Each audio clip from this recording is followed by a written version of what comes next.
Welcome to the lecture video that addresses health maintenance during the reproductive years.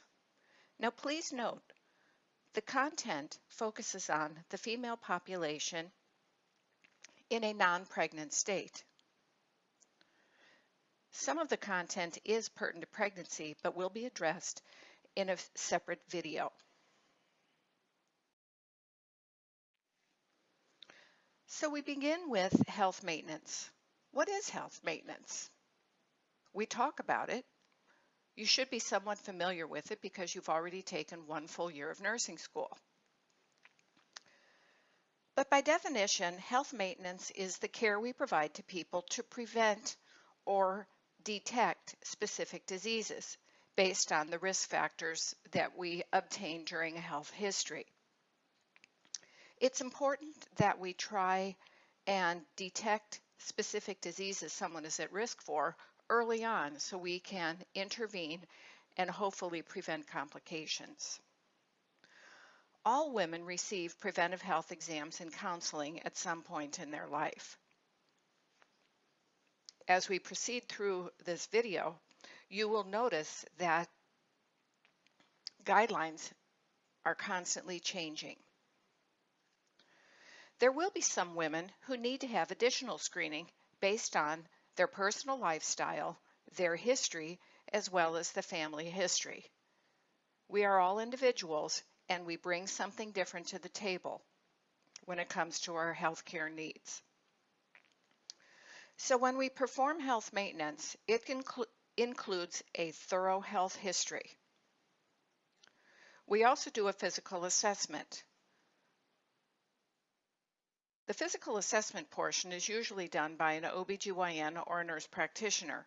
However, RNs perform limited physical assessment in an outpatient setting, and then we do our typical physical assessment when a woman is admitted to any of the inpatient facilities. Health maintenance also includes preventive counseling. In addition, we do screening procedures and perform a variety of tests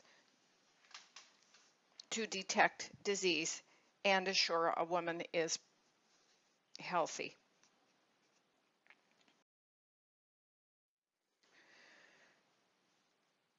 When we address the health maintenance needs of women, what we look at are the morbidity and mortality statistics as they relate to women.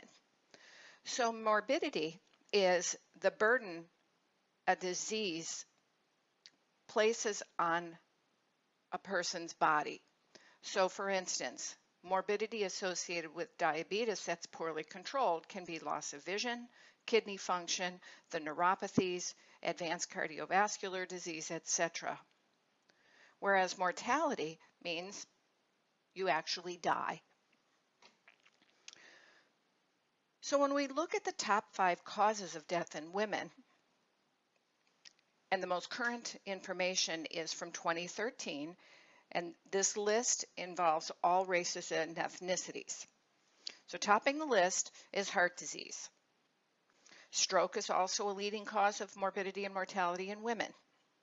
And this is followed by cancers, primarily of the breast and lung, but there are others, chronic lower respiratory disease, and Alzheimer's. It was surprising to see that Alzheimer's rounds out the top 5 causes of death. Now let's go back to heart disease and stroke. Look at the cost.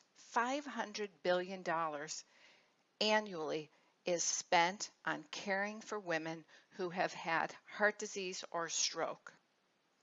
Just think, if we could prevent these illnesses, $500 billion could be distributed in many other ways that can improve our quality of life.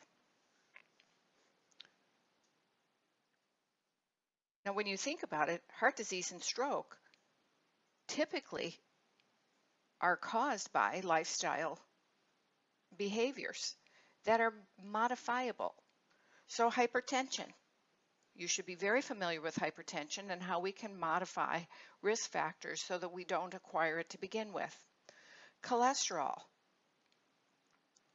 tobacco use, diabetes, poor diet, inactivity, overweight or obesity all have modifiable risk factors that can reduce the burden of disease